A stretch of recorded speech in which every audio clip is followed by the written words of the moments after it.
So, ayun. Kamusta Kanan Pro? Welcome back sa ating channel. So, ngayon mga Kanan Pro, ang gagawin natin ay isasabay po natin yung high beam ng ating mini driving light sa ating busina. So, gagawin po natin to sa ating Yamaha Mio Sporty. Negative trigger po yung mga Mio Sporty pagdating po sa mga busina. Kaya po, gagamit tayo dito ng 4-pin na relay, SPST yung pang busina po. So, ituturo ko sa inyo to para doon sa mga gusto ring matutong mag-wirings, para rin sa mga gustong gumawa. Okay? Isasabay kasi natin yung mini driving lights, yung high beam niya sa busina natin. Pero kasi, negative kasi yung ating trigger sa Mio Sporty. Kaya yung iba, baka po mahirapan kayo. Kaya ito, okay, tuturo ko po sa inyo. Ginawa ko na po ito, pero ang gawa lang natin doon is yung ginawa lang natin siya sa lamesa. Hindi natin siya inactual. Okay, so itong gagawin natin is actual po ito mga Kanan Pro. Mismo sa motor natin gagawin, ituturo ko sa inyo. May kasama na rin po itong diagram. All in na po itong ating video. So, bago po natin simulan mga Kanan Pro, kung bago pa lang po kayo dito sa ating YouTube channel, please, huwag nyo pong kalimutang mag-subscribe at i-hit po yung bell icon para updated po kayo lagi sa mga video na i-upload natin. So, ganito po yung mga ina-upload ko dito, mga wiring tutorial, mga tungkol sa mga motor at kung ano-ano pa. So, subscribe na po kayo mga Kanan Pro. At, ayun, nasa labas po yung ating Mio Sporty. Doon ko po ginawa yon yung ating wirings. So, madali lang po ito Kanan Pro, madali nyo lang po itong masusundan. Kaya wag na po natin pahabain mga Kanan Pro Mechanic. Simulan na po natin yung ating vlog. Let's go!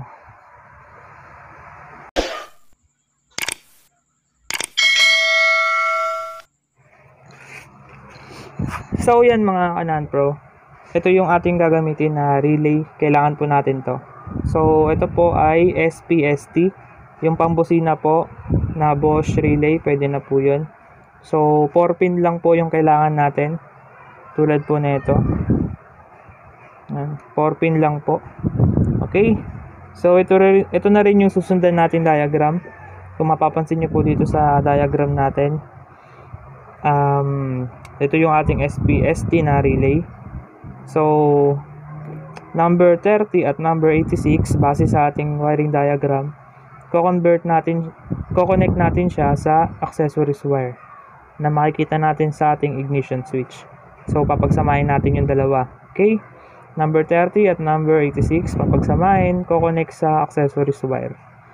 Next is number 87, i-coconnect natin siya. Makikita nyo sa diagram natin. So nakakonect siya sa number 86 ng ating hollow switch. So yung 86 na to, ito yung high beam. Okay? Sa relay din po yan. So kasi mga Kanan Pro, yung ating high beam is nakakonect sa hollow switch natin. Siya yung control. So ipapaliwanag ko sa inyo mamaya pag nakakonect na. So number 87 sa hollow switch, high beam. Then 85 naman, ito yung nakakonect naman sa ating stock wiring horn harness. So ito yung dalawang wire na makikita nyo sa inyong busina. May dalawang wire po yun. So negative trigger po ito kasi sa Mio Sporty kulay pink po yung wiring na hahanapin natin. So papakita ko sa inyo mamaya. Basta negative po, okay?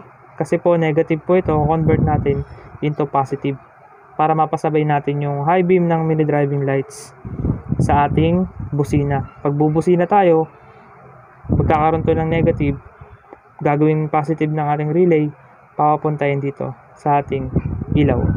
So basic lang Kanan Pro. So ito na yon yung ating relay na ginawa. So base sa ating wiring diagram, pinagsama ko nga po ito by number na lang po para hindi kayo malito. Kasi nakakalito to kapag kulay. Kasi iba-iba yung kulay niyan eh. Okay, magkakaiba yung kulay. Ibahin natin para maliwanag. Yan.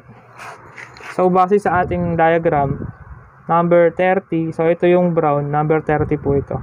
Tapos yung gray naman po, number 86. Okay, pinagsama ko po silang dalawa. Tapos, ito po, i-connect po natin ito mamaya sa accessories wire natin. Yan. Tapos ito naman yung 87, yung dilaw. Connect naman natin yan sa hollow switch. Then, ito naman, yung red na to, ito naman yung ating 85. Papunta naman to sa busina natin, sa negative trigger.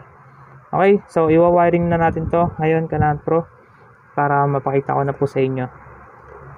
So, balikan ko po kayo kapag na-wiring ko na po siya. Ito po yung ating Miyos 40. Ayan, sasabay natin to. Dapat pagbubusina tayo, iilaw yung ating high beam. 'Di ba? Para din natin kailangan ng passing light. Right, so tara, iwa-wirings ko na siya dito. Tapos pag wirings natin nito, ipapakita ko na sa inyo. Let's go. So yan, Kanan Pro. Tapos na natin install yung ating relay. So na-wirings ko na rin po siya para po mapagana na po natin. Isasabay po natin yung high beam ng MDL natin sa busina. So okay na po ito. At dito ko po punesto yung aking relay. Ayan. So gumamit po ako dito ng 3M na double-sided na tape. Double-sided tape. Ayan. Para po madikit ko yung relay. So marami na po kasing nakapesto. Kaya dito ko na lang siya nilagay sa gilid.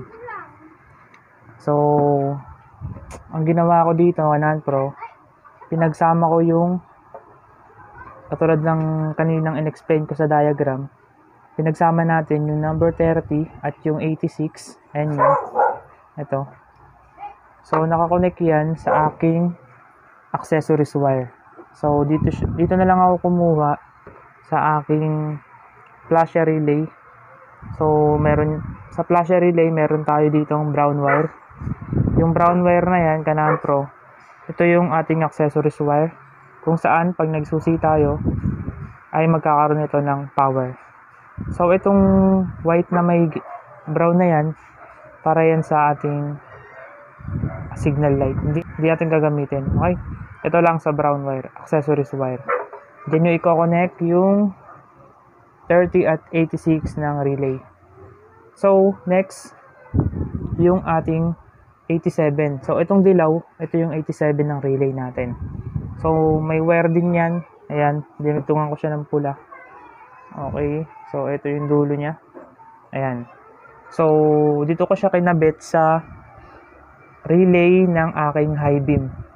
Kasi doon ko siya gustong sumabay. Kung gusto niyo sa low beam sumabay, pwede naman. Dito niyo siya i-connect. 86 na ito, yung low beam.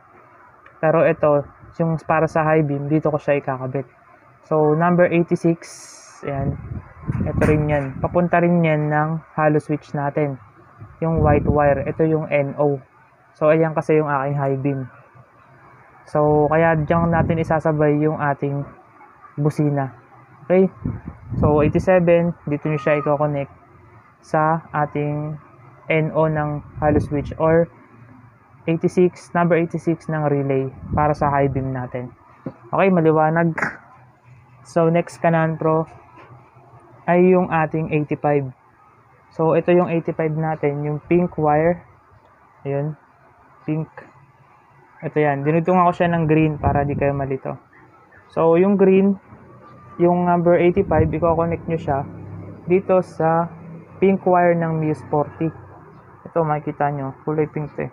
Ayun. Yan. So, pink wire to guys. Yan o, pink. Ayan. So, ito pink. Ito naman, brown. Yung brown, wag dito kasi positive to. Okay, magkaka-short. Dito nyo siya i-connect sa negative kasi negative trigger nga eh.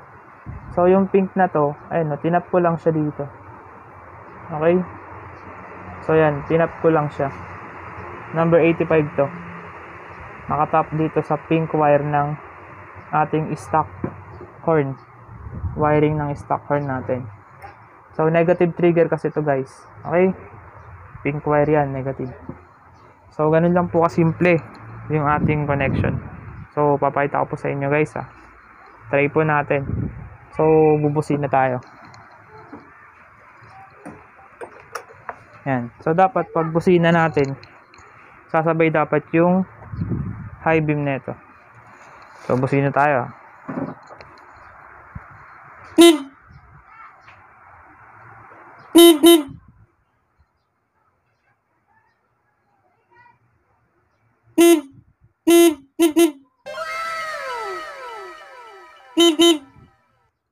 Alright. Alright, tanan bro. Success ang ating wiring. So, hindi ko pa yan tinaypan para makita nyo. So, titaypan ko na to kanan bro. At, ayun. Ayun lang naman po yung isi-share ko sa inyo ngayong araw, mga kanan bro. Salamat po sa lahat ng mga sumusuporta sa channel natin. So, see you sa next vlog, kanan bro. Ingat po. God bless.